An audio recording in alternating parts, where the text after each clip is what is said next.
ہمارے ہاں دو قسم کے لوگ ہیں.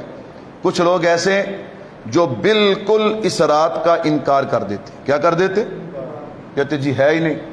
اور کچھ ہمارے بھائی جو ہے وہ اسے فرض واجب پتہ نہیں کہاں سے کہاں لیلۃ القدر کے قریب تک پہنچا دیتے ہیں. ہم انکار بھی نہیں کرتے اور ہم اس میں زیادتی بھی نہیں کرتے. کیوں؟ ہمیں حکم ہے صراط مستقیم کا. صراط مستقیم کہتے ہیں درمیانے راستے کو. کس راستے کو کہتے ہیں؟ درمیانے راستے کو. میرے بھائیو سنیے گا، اس رات کی فضیلت 10 صحابہ کرام سے ثابت ہے. کتنے سے؟ 10 صحابہ نے روایتیں نقل کی ہیں.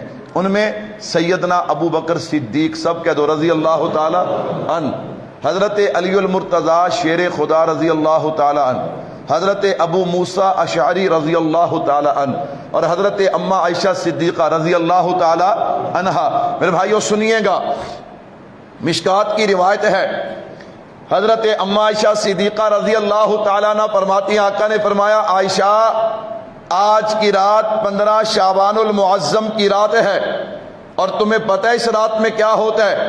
اللہ کے نبی آپ بتائیں، آپ صاحب وحی ہیں. عائشہ آج کی رات جتنے لوگوں نے آئندہ سال تک دنیا میں آنا ہے، ان کے نام، جنہوں نے جانا ہے وفات ہونی ہے، ان کے نام رزق کے حوالے سے اور اس کے ساتھ ساتھ لوگوں کے اعمال نامے اللہ کے ہاں پیش ہوتے ہیں. توجہ کیجیے گا، یہ مشکات کے الفاظ ہیں، جامع ترمذی میں روایت موجود ہے. اماں عائشہ صدیقہ رضی اللہ تعالیٰ عنہ فرماتی ہیں اللہ کے نبی میرے حجرہ میں تشریف لائے، تھوڑی دیر آپ نے آرام کیا، پھر اللہ کے نبی اٹھے اور آپ باہر تشریف لے گئے. میں آپ کو تلاش کرنے نکلی، چلتے چلتے میں جنت البقیع پہنچی. اللہ کے نبی دعا فرما رہے تھے. کہا عائشہ آج 15 شعبان کی رات ہے، اور آج کی رات اللہ بنو کلب کی بکریوں کے برابر لوگوں کو جہنم سے آزاد فرما دیتے ہیں. جامع ترمذی کی روایت اماں سے، مشکات کی روایت اماں سے. اب بہقی کی روایت سنیے گا جو حضرت ابو بکر صدیق سے ہے رضی اللہ تعالیٰ عنہ. فرمایا 15 شعبان کی رات غروب آفتاب سے اللہ آسمان دنیا پہ جلوہ گر ہوتے، اللہ کا نزول ہوتا ہے، اور اللہ ہر کسی کو معاف فرما دیتے ہیں. لیکن 2 بندے ایسے جن کو اللہ معاف نہیں فرماتے. نمبر 1 مشرک، نمبر 2 کینہ پرور. جس کے سینے میں کسی کا بغض ہو اللہ اسے معاف نہیں فرماتے. دیگر روایات میں شرابی کا نام بھی آتا ہے، زانی کا نام بھی آتا ہے، والدین کی نافرمانی کرنے والے کا نام بھی آتا ہے. اور ایک روایت ابن ماجہ میں حضرت ابو موسیٰ اشعری رضی اللہ تعالی عنہ سے ہے، فرمایا آج کی رات اللہ نظر رحمت فرماتے ہیں، سبھی کو معاف کر دیا جاتا ہے، لیکن مشرک اور کینہ پرور کو معاف نہیں کیا جاتا. ابن ماجہ میں روایت ہے، حضرت علی رضی اللہ تعالیٰ عنہ فرماتے ہیں کہ 15 شعبان کی رات غروب آفتاب سے صبح صادق تک اللہ آسمان دنیا پہ جلوہ گر ہوتے ہیں، اللہ کا نزول ہوتا ہے. اور فرمایا اس رات تم عبادت کرو اور دن کا روزہ رکھو.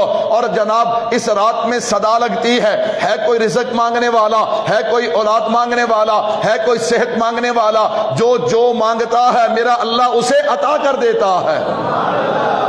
اب اشکالات سمجھیے گا، جو اعتراضات ہیں نا ان اعتراضات کو سمجھیے گا. جب آپ نے یہ روایتیں پیش کرنی ہے نا، سب سے پہلا اعتراض ہوگا اللہ جسم سے پاک ہے. اللہ جسم سے کیا ہے؟ تم کہتے ہو اللہ آسمان دنیا پہ آئیں گے، نعوذ باللہ. اس کا مطلب یہ ہے کہ اللہ کا جسم ہے. تو ہم نے کہا بھائی جسم، اللہ جسم سے پاک ہے، اس کا مفہوم یہ ہے، اس کا مطلب یہ ہے اللہ کا امر، اللہ کی رحمت، اللہ کے فرشتوں کا نزول ہوگا.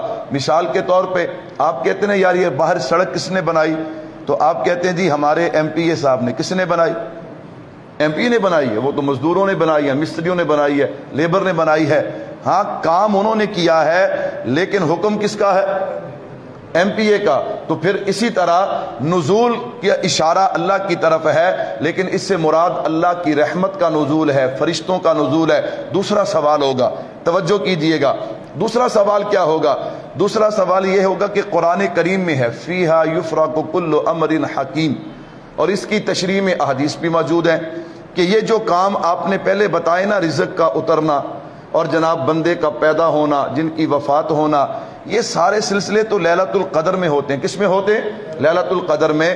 تو اس کا ملا علی قاری رحمۃ اللہ علیہ نے مرقات میں اس کے 4 جواب دیے۔ کتنے جواب دیے؟ فرمایا اس میں کون سا اشکال ہے؟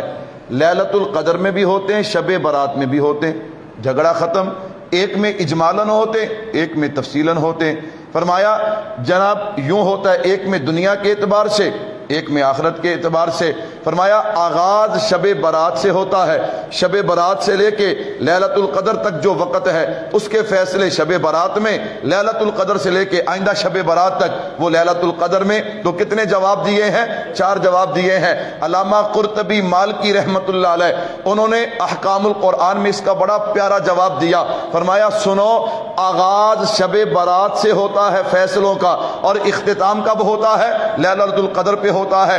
حضرت ابن عباس رضی اللہ عنہما روح المعانی میں حضرت کے حوالے سے موجود ہے، فرمایا فیصلے تو شب برات میں ہوتے ہیں، لیکن جو فرشتوں کے سپرد کیے جاتے ہیں وہ لیلۃ القدر میں۔ تو پتا چلا لیلۃ القدر کی فضیلت اپنی جگہ، لیکن شب برات کی فضیلت کا انکار نہیں کیا جاتا۔ تو بھائیو آپ کوشش کیجئے، آج کی رات اپنے رب کے سامنے گڑ گڑائیے، اللہ سے مانگیے، کوشش کریں گے انشاءاللہ۔ لیکن ایک بات ذہن میں رکھیے گا، اس رات میں کوئی عبادت بھی مخصوص ہے، نہ اجتماعی عبادت ہے نہ کوئی خصوصی عبادت ہے۔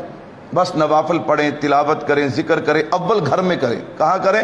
نفلی عبادت بہترین جگہ گھر ہے، اور اگر گھر میں ماحول نہ ہو پھر آپ مسجد میں آ جائیں۔ اور اگلے دن کا روزہ جو ہے وہ فرض اور واجب نہیں، مستحب ہے۔ کیا ہے؟ مستحب۔ اور اسے بعض حضرات نے سنت کہا، اس لیے کہ اللہ کے نبی صلی اللہ علیہ وسلم ہر چاند کی 13، 14، 15 کا روزہ رکھا کرتے تھے۔ اور حدیث پاک میں آتا ہے رمضان سے ہٹ کے اللہ کے نبی جس مہینے میں نفلی روزے سب سے زیادہ رکھتے تھے وہ شعبان المعظم کا مہینہ ہے۔ اللہ مجھے اور آپ کو اس رات کو قیمتی بنانے کی توفیق عطا فرمائے۔ وما علینا الا البلاغ۔